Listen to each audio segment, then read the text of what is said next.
and welcome back to the Saturday Club Podcast. I'm your host, Brandon Smith, alongside my partner in crime, Mr. Jerry Drummond.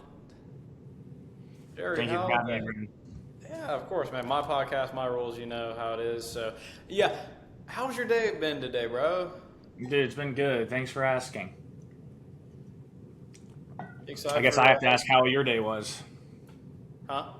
Do I need to ask how your day was? You can if you want. Okay, how was your day? Pretty good. Cool. Pretty hot. What's the temp down there?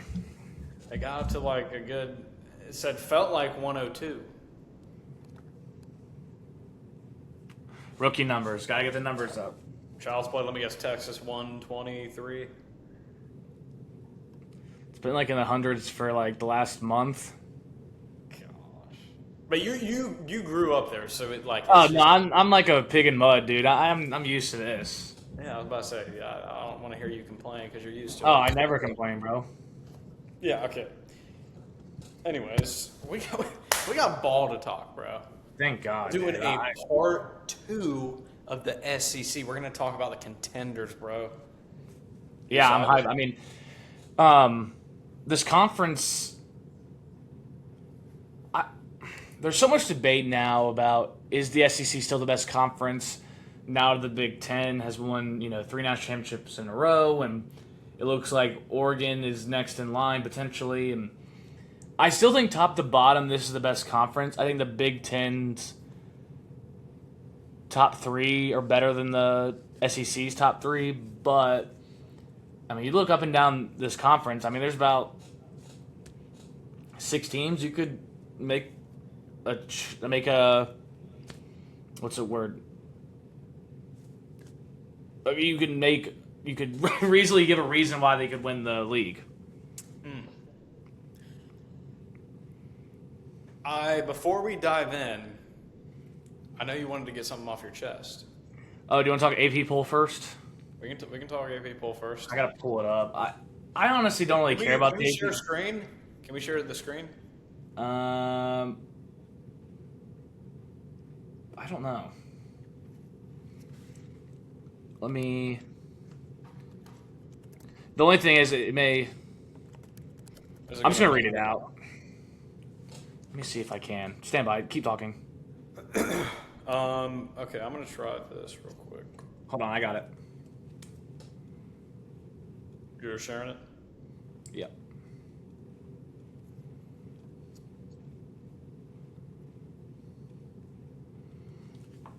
All right. Can you see it? I can, yep. Nice. All right. My only thing, I don't have a problem with Ohio State, Oregon. I think Texas and Georgia should switch, and I think Miami a little too low at 7. Can we go back up real quick? Yeah. Is it safe to say teams 1 through 7, like it doesn't really matter how you rank 1 through 7, but would you say those are the top 7 teams in terms of title contention? I think there's a clear drop off after 7. I think Oklahoma's too low too. Do you think they should be that first team after 7? I think Oklahoma should be 8. Okay. But anyways, you think 1 through 7 is correct? Like having those teams 1 through 7 is correct? Yeah, I mean, I really don't care about these polls, but I'm just saying, like, I think that is your tier 1.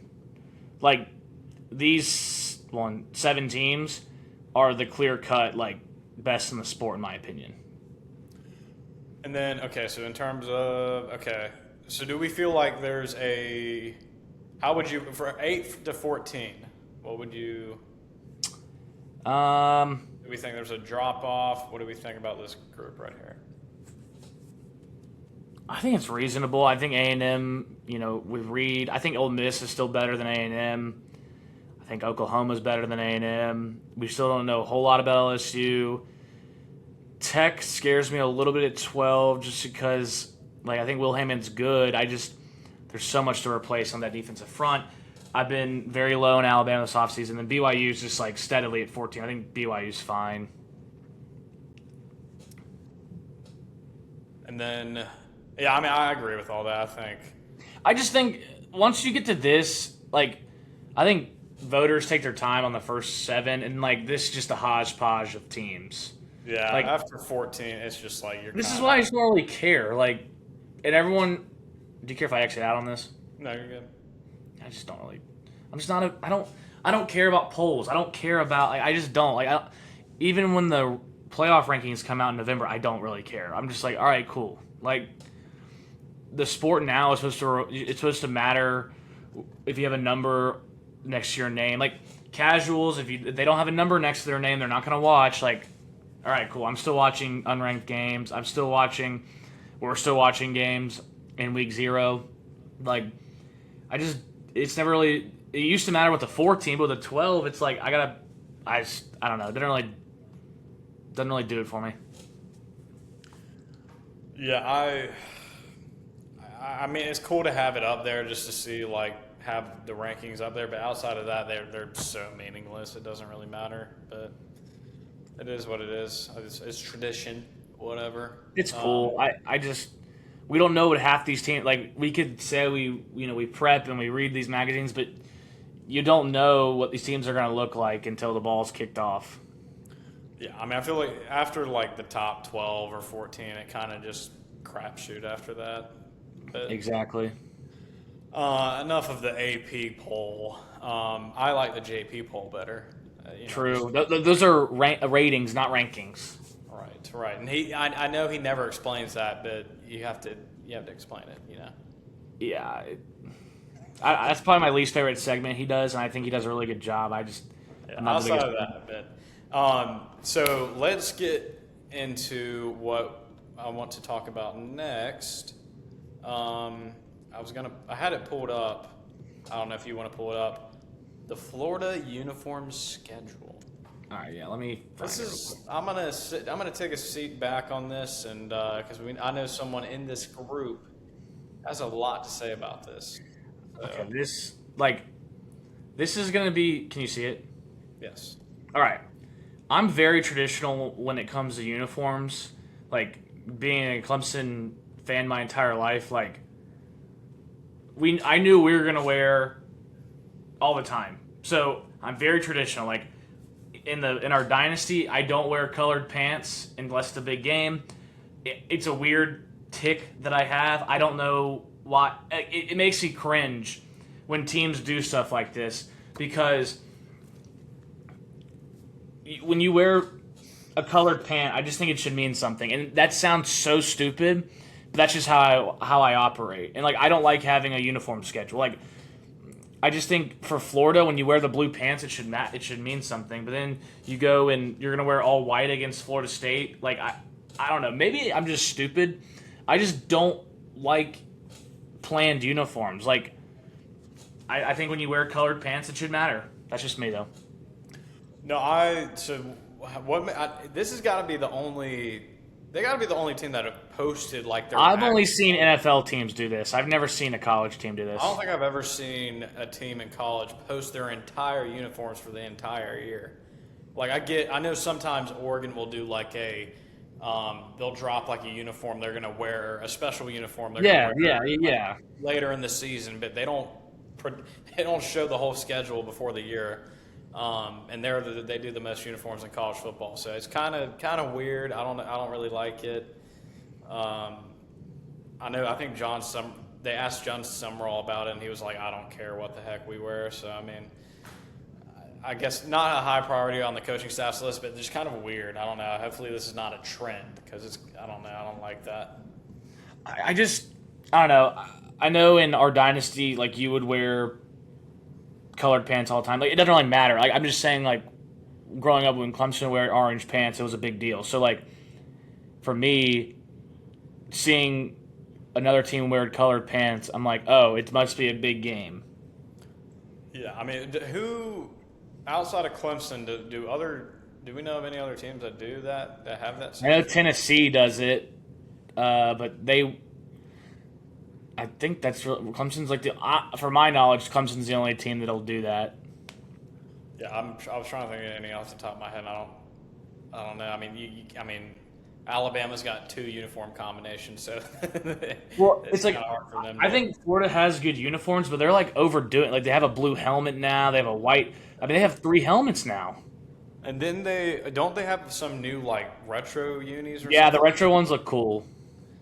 Let's see, they're wearing those against USA. I don't like knowing all your uniforms for the entire year. That's just Well, yeah, it's just stupid. But anyway, that was my rant for the day. Sorry. no, it was good. We need to get that off. I'm just very, very, very traditional with my uniforms. You're as conservative as it gets. Yeah. So far right, you swing left. Yeah, like I'm Iowa State in my offline. I wore red pants twice. Gosh, that seems like a lot for you. Even Well, we played in the Big 12 championship, so did you win? yeah. Good, nice. Nice. Okay, I feel like that's a good segue. Thank you. Let's start getting into. Let's go. Do you want to go alphabetical? Does it matter? Do you care? Yeah, however you want to do it's good with me. Let's do alphabetical. Let's start off with out of our contenders in the SEC. Let's start off with the Georgia Bulldogs. Bulldog Brandon. Yeah, what's crazy is I guess Alabama. I guess we went over Alabama a lot in the previous one. Looking over Georgia. I mean, you return 3 starters, offensive line. Obviously, they're always going to be talented in the tight end room. My one concern with Georgia is just we were talking about it last night. Just receiver talent's always kind of been iffy at Georgia.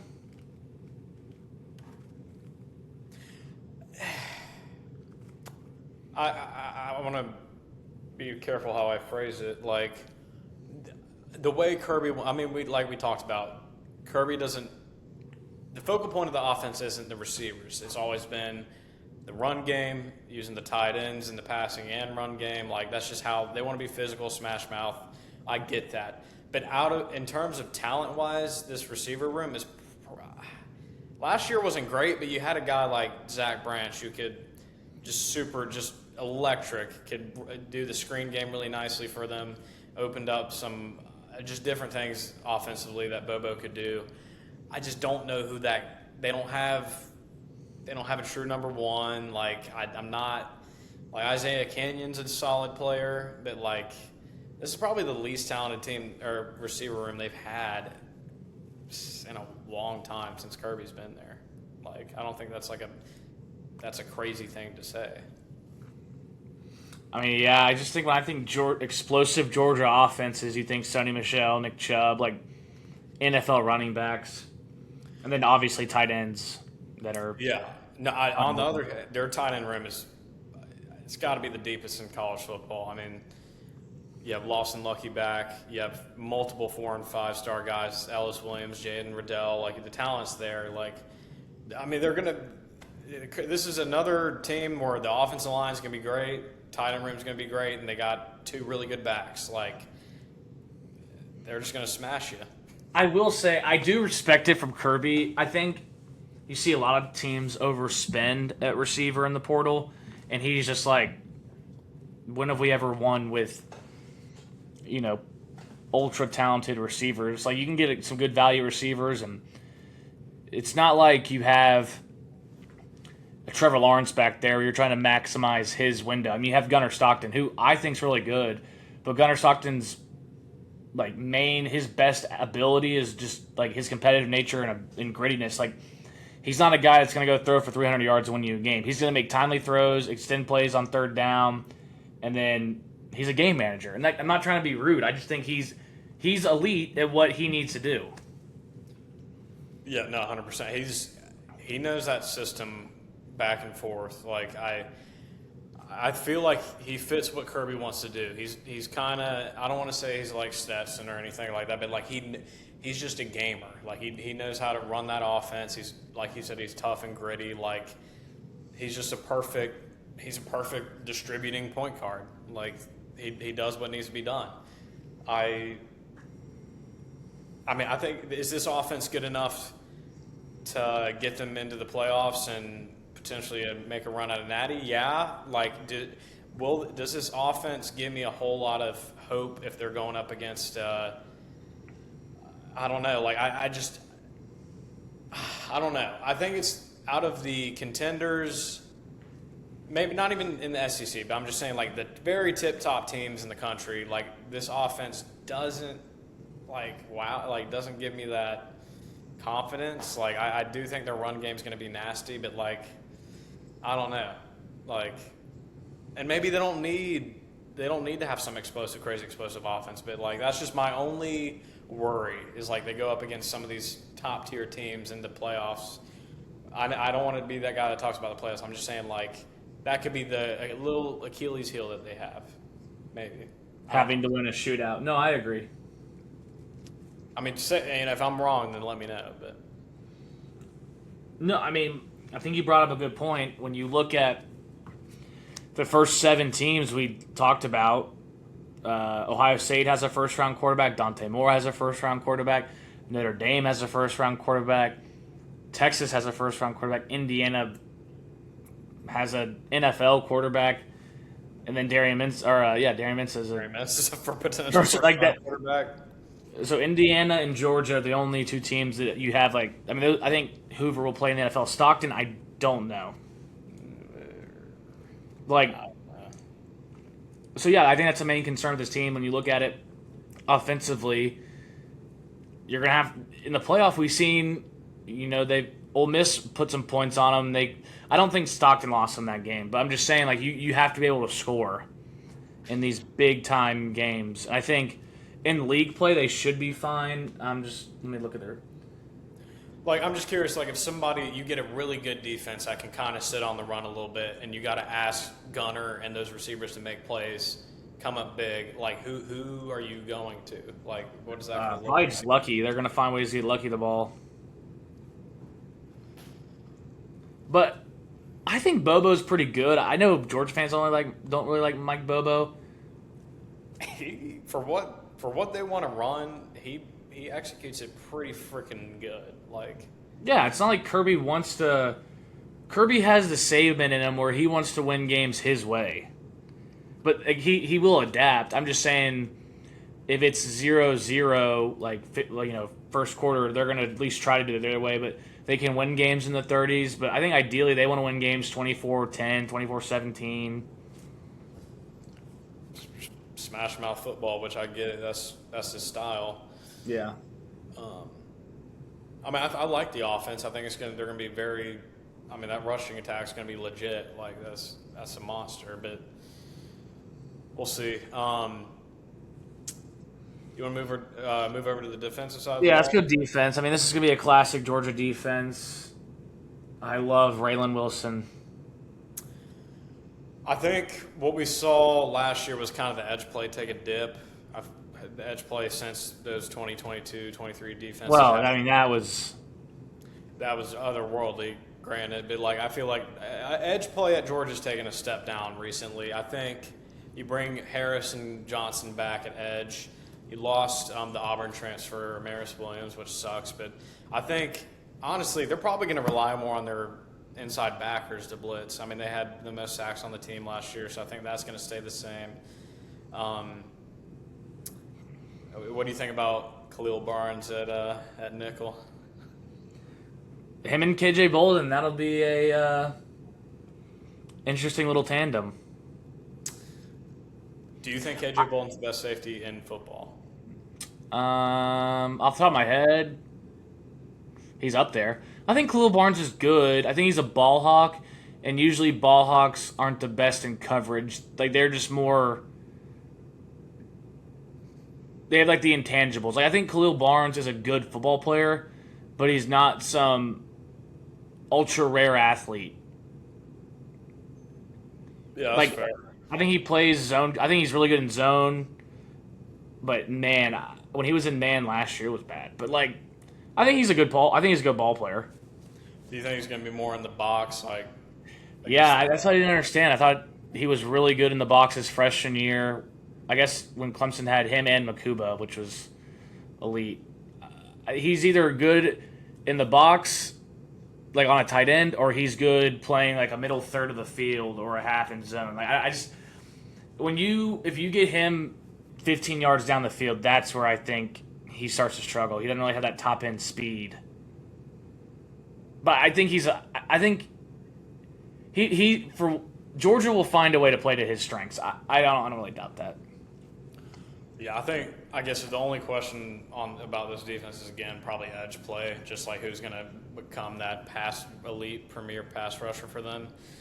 I think still to be answered, but I mean, overall, man, I mean, it's a pretty freaking good defense. They'll find a way to generate pressures. Yeah, got to trust Schumann and that staff, but yeah, I mean, there's no way they're worse than top 10 defense. Like, this is a top 5 to top 10 defense in college football, I'd say. No doubt. All right, enough about the Dogs. Let's move on to our next team. Let's talk. Did we talk about Oklahoma? No, we have not talked about Oklahoma. If we're going alphabetical, though, wouldn't it be LSU? We didn't talk about LSU either. I think did we talk about it in the last episode? I'm trying to remember if we did. I think we. I think we did. We did. Okay, yeah. Let's do Oklahoma. What are your? Let's start with the offense. Oklahoma offense.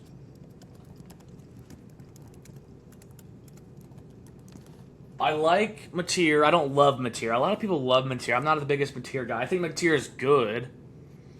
I like what they did getting Livingstone from Texas, Trell Harris, Virginia Tech, and then you return Satania. I mean, he's electrifying. But I just felt like last year it worried me. No run game, and they relied on Mateer running around and throwing into Santana, and he would just make an absolute the Missouri game. If I think it was Santana, if he didn't take like a 90-yard slant, they would have lost.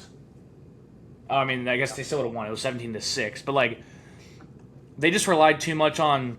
It was feast or famine, and I like Arbuckle, but they had no run game last year. I think the offensive lines would be better, and obviously I'm gonna rock with a Brent Venables defense. I like Kip Lewis a lot. I like Owen Heineke.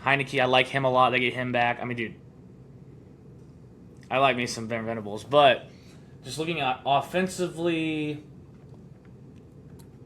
I think Mateer's good. What are your thoughts on Mateer? I know last year was kind of rough, just getting that thumb injury halfway through the year. I liked what he looked like before the thumb injury. Obviously, on your throwing hand's tough. I'm curious to see what that year 2 jump looks like. Just familiarity. This is his third year starting in Arbuckle system. So curious to see what that jump looks like, and he's fully healthy now. And I think too, that offensive line was just so young last year. You're breaking in like 3 or 4 new guys that are brand new. I really like Fasusi at left tackle. I think he's, going to be a first or second round pick soon. I like the tackle they brought in from Arkansas as well. I think the offensive line getting shored up, paired with the fact this is Mateer's third year in the system, he's healthy now. Like this offense could be pretty fun to watch. Like Satania back. We'll see what happens with Livingstone and Harris, but like, man, I'm excited, dude. I think if Oklahoma, if they can put it all together on offense, like this is a darn good football team. Like they can make some noise. And like you said, you got the best defensive mind in college football in Brent Venables. So Bowen brothers back. The defense is going to be good. Just looking at this defense, Kip Lewis at linebacker, the Bowen bros back there. Bowen bros. Like, it's hard for like. What I like about this Oklahoma team is Brent has switched the culture. I know they're not Lincoln Riley had them at near the top of the sport. Brent Venables doesn't have them there yet, but the culture has just flipped. Like Oklahoma doesn't really get put. They're not going to get pushed around with Brent Venables as the head coach, and they were in a do or die spot in Tuscaloosa, and Brent Venables had Ty Simpson in hell. I mean, and they had a pick six, a punt return. I mean, that's just a classic Brent Venables. We're different looks, pressures, sim pressures, and it brought a tear to my eye, man. Brent, he owns Alabama, man. He really does. I think he's 4-2 against them as a coordinator and head coach. Gosh. Yeah, I think one of the most under talked about players from last year, Cortland Guillory at corner. Yeah, Guillory's good. Stud. I think you got like one of the better secondaries in the country. David Stone's probably the best interior defensive lineman. I'm telling. If I feel Oklahoma feels like one of these teams where if it all morphs together, like we're talking about, this could be a team that could like make a serious deep run. I like Brent. I'm high on Oklahoma. I don't know why. I'm hitting that Oklahoma pack. Looking at the schedule, there's not an offense on this schedule that scares me until, I mean, you could say Georgia, but like I just think that's a good matchup. Like, God, it's gonna be a physical game. Holy crap! oh my God, and that's the 26th, and then Texas. Like, I think Texas is a good. Here's the thing, Sark. Texas hasn't really been explosive on offense since Xavier Worthy was there. I don't worry about Brent Venables on the defense side of the ball. I worry about can Mateer just stay away from the boneheaded play? Can Mateer, instead of running around and throwing the ball downfield for a pick, can you take the 4 yards and get down? Can you just your defense will keep you in the game? And that's the only thing I worry about. But I don't know if I'm on as high on Oklahoma as you are. Oh, I guess it's a new schedule this year because they don't have Alabama. So this is the new year. You remember how they used to flip? They do 2 years, like home and home. So I guess it's the new year of this. But there's really not an offense. I guess November 14th is Ole Miss, but I thought Venables had him. And I mean, granted, new system, but no, sorry, I don't really know how I was going with that. My apologies, but I could see why you're high on Oklahoma. I'm not as high on them as you are. That's fair. When I'm meaning as high as I think if it all if Mateer takes that next step and stays healthy, I feel like they got a very high ceiling. That's the gamble you take. But let's enough about OU. OU is going to be a fun team to watch. Ole Miss, right? Did we talk about Ole Miss? Maybe a little bit. We can hit them again. Let's go Ole Miss. The Rebels. What do we think? What do we like? Probably the best quarterback. No, not the best quarterback that I've seen in college football in a long time, but the most impactful quarterback. Do you think that's fair to say? Yes. I think Trinidad Chambliss gives me Deshaun Watson mixed with Johnny Manziel, mixed with like Baker, like all these guys that just like will their teams do. I think Trinidad Chambliss is a baller, and I really like him a lot. Would you take any other quarterback running back duo over Chambliss and Lacey? No. I wouldn't either. I mean, who even really comes close? Those are two of the top 10 offensive guys in the.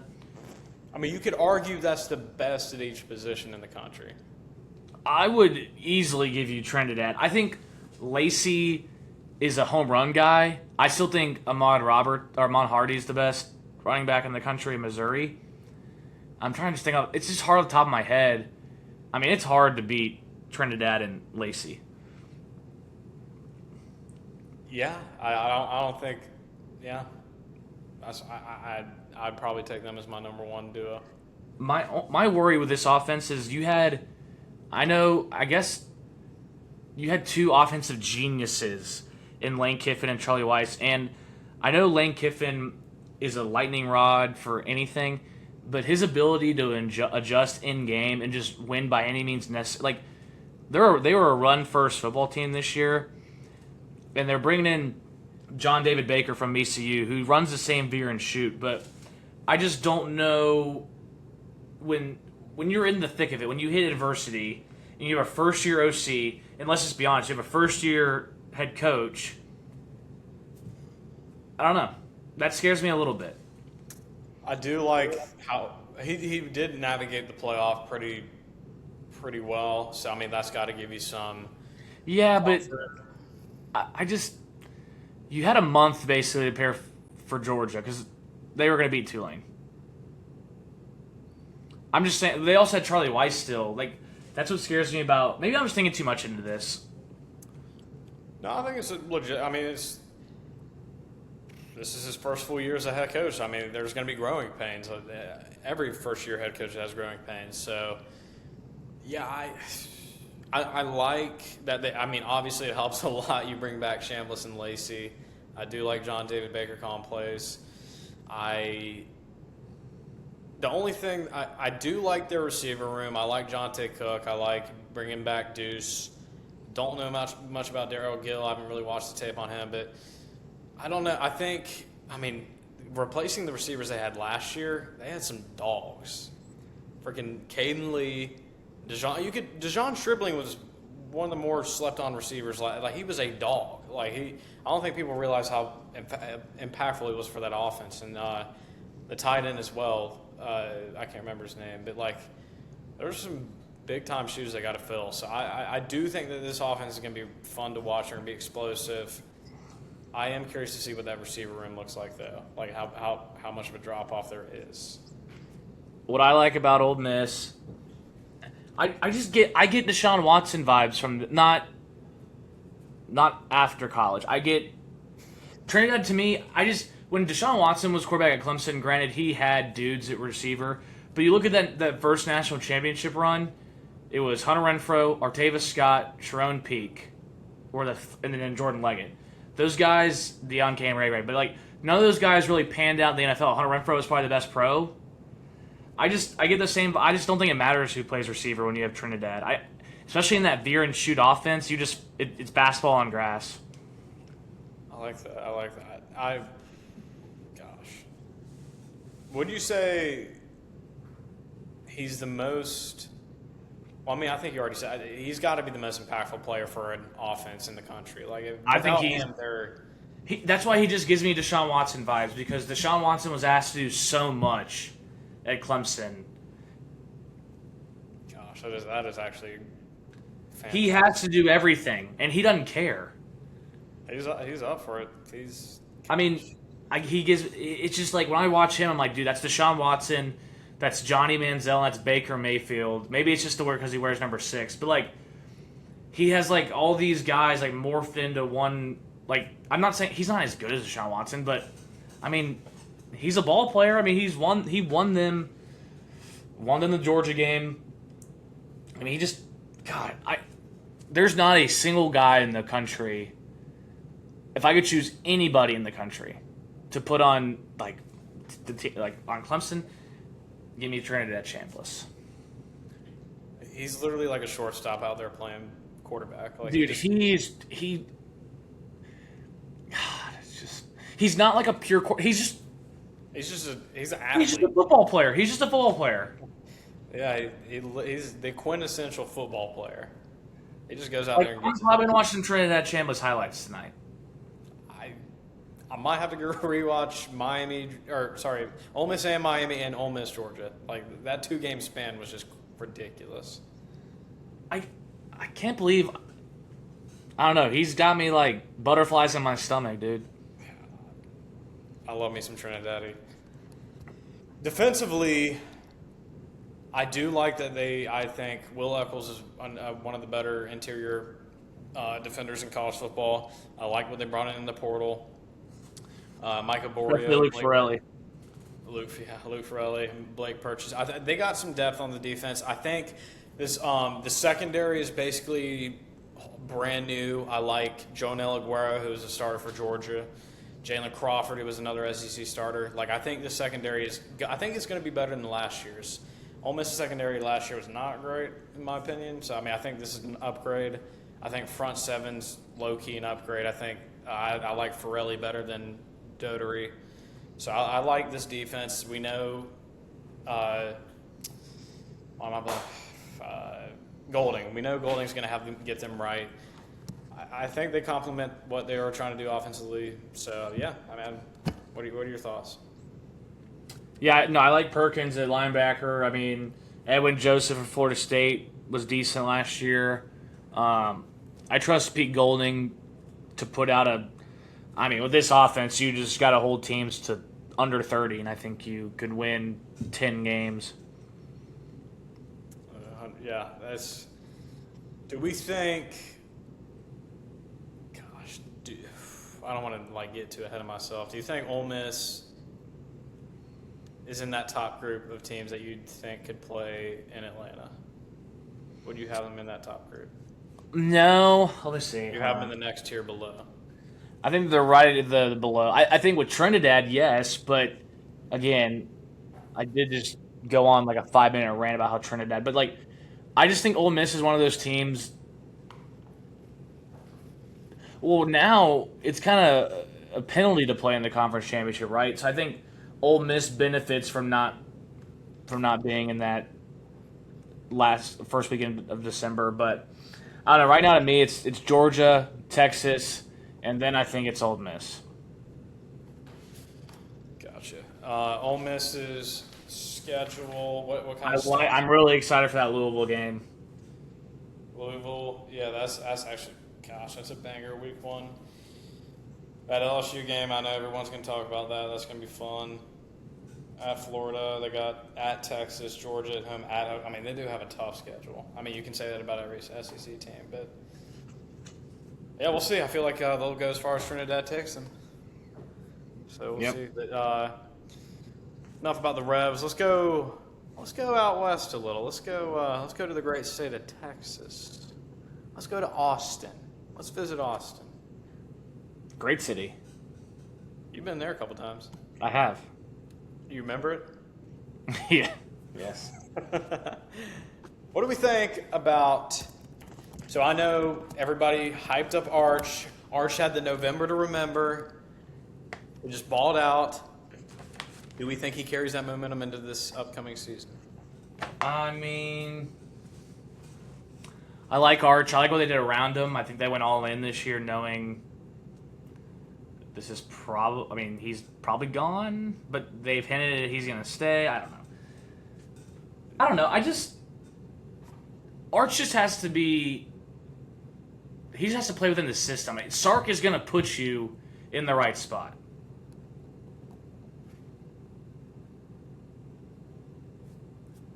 Yeah. But now they have a run game. I think they're going to have a run game this year. And that receiving core is, I mean, Mosley, Wingo, and we all know Cam Coleman, what Cam Coleman can do. Again, to me, it comes down to do they have a guy like a Gunnar Helm that can provide some versatility at tight end? I think they really missed that last year. He was a good safety target for Ewers in 24. But I think this Texas team on paper, I mean, they're the preseason national champion. On paper. If the game was played on paper. But it's not. It's played on grass. It's played on turf down there in Austin. Right. I want to see, I know bringing in Smothers and Ray Leak Brown from Arizona State. I'm curious to see how they use them in the passing game because I know NC State, got Smothers the ball out in space as much as possible. I am curious to see what that looks like. I know the running backs they had last year, I wasn't really part of the offense. Very limited. I feel like the offense 2 years ago when they had Jaden Blue, I forget the other guy they had. Weisner. So they could use them in the passing game. So I think that's going to open up this offense a little bit more. Going to revert back to that little, to 2024 vibes. I like their. They arguably got two of the best tackle tandem, like Gooseby and Siani from Wake. I think that's two of the better players in the sport. I know with the whole weird 5th year thing, they brought back their center from last year. Who was going to go to the NFL or whatever, and they brought him back, so that's big. A little curious to see what they do with the guard spots. We'll see. But, yeah, Cam Coleman, I probably the best portal pickup this cycle, probably the best player in the portal. You tell me. Hard to argue with that. Yeah. I feel like with him, it's just going to be he's your safety blanket. You can throw it up to him, and he's probably going to come down with it.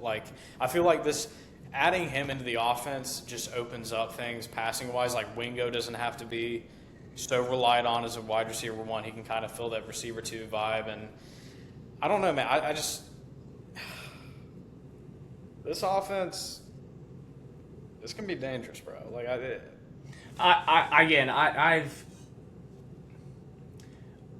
don't want to like nerd out, but why not? It's your show, so can I ask for permission? Go ahead. The thought of Sark being able to run some 21 personnel, some 22 personnel with Coleman on one side and maybe Mosley or Wingo, maybe I think Mosley's the bigger body guy, so you put him out, and being able to throw some swing passes as Smothers or getting Brown in space, that is what, like, Sark, bro. Sark is a genius. And, like, I know it's like, oh, Sark hasn't won the big one. He's a couple plays away from being in a national championship a couple years ago. And I think he's better offensively than that team. I need to know if Michael Massanas and Spencer Shannon, can they be that Gunnar Helm? They don't have to be Gunnar Helm, just Gunnar Helm-esque. Right. I think that is the one big key when you're looking at this team. Like you said, tight end is just very unknown. Don't really – if they could find a guy that's that Gunnar Helm good luck keeping that offense under 30 every game. I just think Sark just loves having that versatile tight end, and not like a Trey'Dez Green or a Kyle Pitts, but like a Gunnar. Like when I'm saying a guy like Gunnar Helm, a guy that can block and that doesn't really care about stats, but then you just kind of forget about him in the red zone, and then boom, he's wide open. When Sark has a tight end like that, oh, bro, it's scary hours. I mean, Sark was I want to say he was at Alabama. He wasn't the play caller, but when they had O.J. Howard, Irv Smith, I mean, they had dudes. He's always utilized tight ends. Like, that's just a part of his Irv Smith may be too recent, but let me see. I think, did he coach? Oh, no, he was there. Yeah. Yeah, nice. He coached Irv Smith. That was a good pull. Thank you. I just, Sark to me is the best play caller when it comes to like being multiple and showing multiple looks. Yeah, I think he's one of the best in the game. Like, obviously, he's really good at utilizing the screen game, misdirection, eye candy. He's the eye candy jaw. Like, I'm curious to see what it looks like now that they have the receivers to help out Arch. I think that was just the big problem last year. They had guys that had hardly any experience and dealt with drops, and no, there wasn't a true receiver one. And you pretty much, you answered some of those questions this year. So we'll see. I think this offense is going to be electric. What do you think about the defensive side of the ball? Not a lot of complaints. You got a guy like Colin Simmons who can just wreck a game. I like the secondary. Grayson Littleton, former Clemson commit. That really stings. I like him. And I'm hearing Jelani McDonald is, poised to make a big jump and start. I guess he started last year too, but I don't know. It's just kind of weird hearing a senior nowadays. Like, he's really ready to play. Like, you don't really see that a whole lot. So good for him. I like January. I like Canu on the defensive line. I'm just not really too worried about their defense. I think Colin Simmons, that's a game wrecker right there. I do like that they're going to be switching up the philosophy a little bit.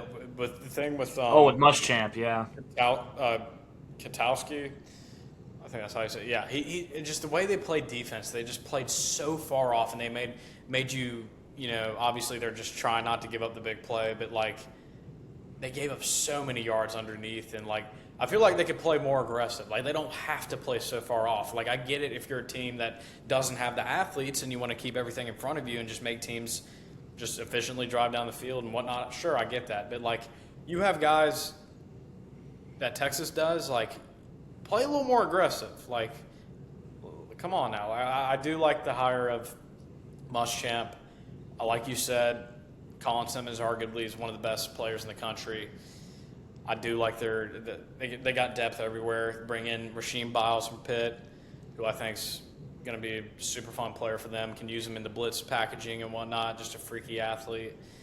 I am a little worried about their corner room. I think having to bring in Bo Masco as your corner one is a little dicey. Like, he's a good player, but like, I don't know. I feel like going up against Ohio State, like, that's good. You know, some of these good teams with really elite receivers. I'm curious to see how that looks like.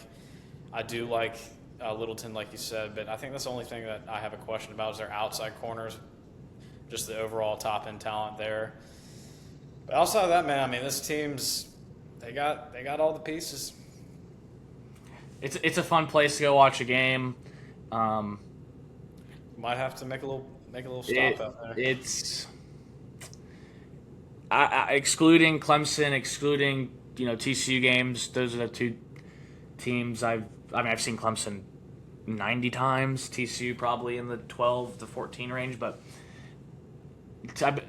Texas and Notre Dame are the two that stick out to me in stadiums I've been to, and I think DKR is maybe the most fun place to go. But anyway, I like what you said about keeping. I don't know, like, I understand the bend don't break. I just think it's harder to tackle in space nowadays. Not a lot of teams hit, so you're willing to give up the 10-yard drag, but then what if that 10-yard drags to freaking Xavier Worthy? That's 6. So that's just my take on that. But Muschamp, he's going to bring intensity. They're going to have a lot of different blitz packages. I mean, this is a guy that didn't have to go back into coaching and wound up at Georgia after he got fired from South Carolina and just studied under Kirby Smart. Yeah, he knows a little bit about defense. I would say so. Yeah, the schedule's, I mean, obviously they got some tough games. Ohio State, they've got Oklahoma, they got at A&M to end the year. Like, they got some tough games, but I think, if this team stays healthy, it's kind of hard not to say, like, they got a really good shot to play in Vegas in January. So, for sure. Last team, we're gonna travel a little. If I get my geography, are we going southeast? Southeast? Yeah, I think so. Okay. We're going to College Station. We're going to talk some Aggie football. Went 11-1 in the regular season last year. Got beat by Texas, and then lost the very next game to Miami at home, playoffs. Kind of had a sour taste at the end last year. Bring Marcel Reed back. What are your thoughts? I think last year, 6 of their wins were against fired head coaches. Let me see. All right, they beat Auburn, fired. Florida, fired. Arkansas, fired. LSU, fired. So 4 of their wins were against. I think we were talking about this last year when we were debating who to pick, Texas or Texas A&M. I picked Texas, you picked A&M, and I was just like, I don't think they faced a team with the team speed that Texas has, and that was my reasoning. And then we saw it in the playoff. I just think maybe A&M was a year away. Looking at this roster now, I mean, I like Ruben Owens at running back. I like Craver, obviously. Bethel Roman's good. Isaiah Horton. I mean, receiving core is good, but can Marcel Reed win a game where he has to use his arm? And I know he had that game against Notre Dame where he threw for a gazillion yards. But we saw it against Miami, and I know that's like top-line competition, but like that's what A&M has to take that next step. I'm a little bit lower on A&M. I don't like having to replace a whole lot of your offensive line with transfers. Not usually the best recipe. I do love their receiving room, though. Horton, Craver, Bethel, and Terry Bussey coming back from injury. They got some dudes at receiver. The only thing that scares me is just that O-line. And then I texted you this the other day. You can't convince me that Marcel Reed isn't. I'm struggling with the names.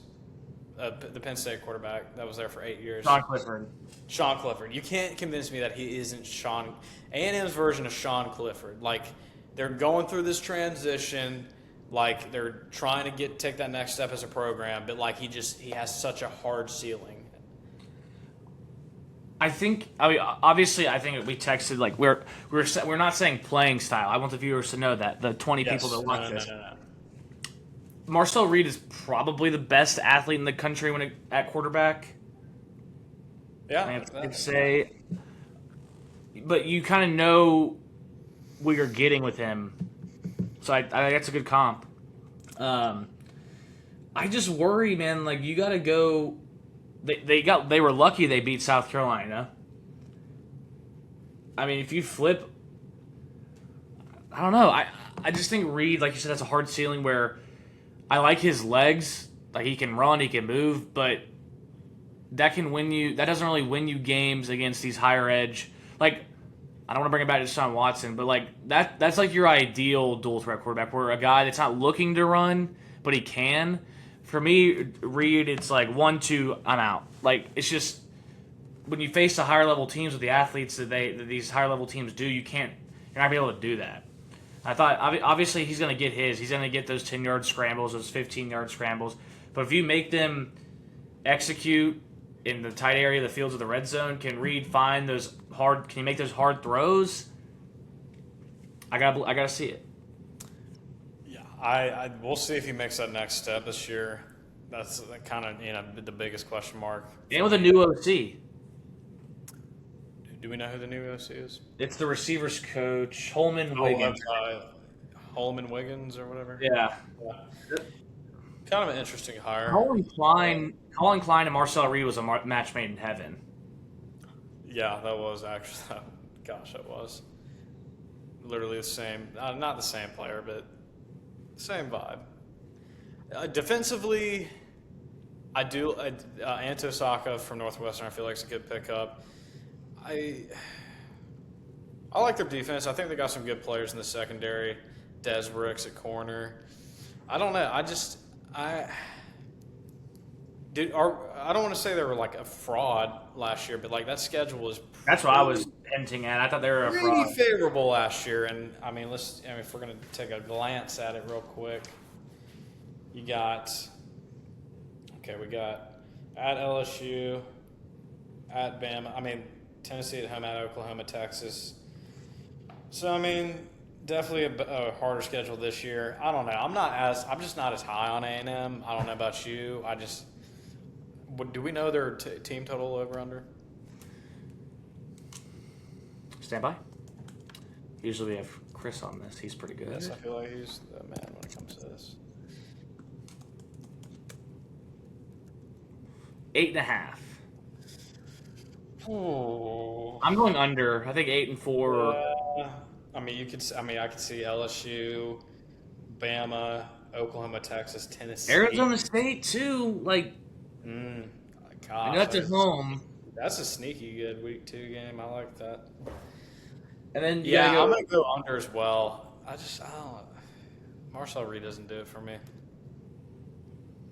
I like Marcel Reed. What I want to have him at Clemson, absolutely. He's electric. It just worries me that I don't know. I got to see it. Yeah, I agree with that. I think defensively they'll be fine. I put Elko in that Venables category. Not that high as Venables, but like he'll be fine. You know that the defense is not going to be ever worse than good. You know what I mean? Like it's always they're pretty. I mean, Cassius Howell last year was a freaking animal. If they still had him, I'd be like, this defense is gonna rock. I guess you bring in Saka to be that replacement, but he kind of had a not so great year at Northwestern. The talent's there, but we'll see. I don't know. I feel like A&M's hasn't. They're not there yet. I feel like they're a couple years away from being like legit. So we'll see. But I think that's it. I believe that is all. I think it's title. We gotta do title predictions. That's right. Oh. I know we talked about it a little earlier this week, or over the weekend, but I'm gonna go Texas, Georgia in a rematch from 2 years ago. I'm gonna go Texas. I think Texas gets over the hump. I think Arch has a really great year, and I think they go out there and win the SEC ship. Yeah, I guess. Again, nothing's final. We'll release the graphic. The graphics are released. Week 0. I want to be different and be like, but I think there's a clear 1 and 2, at least on paper. And I'm not saying Georgia has I think there's better rosters in the SEC than Georgia, but pedigree still has to mean something. Culture, and they've just been there, and like they're almost a shoe-in every year. Until someone knocks them off, I'll go Georgia, Texas, and I'll take Georgia. I like that.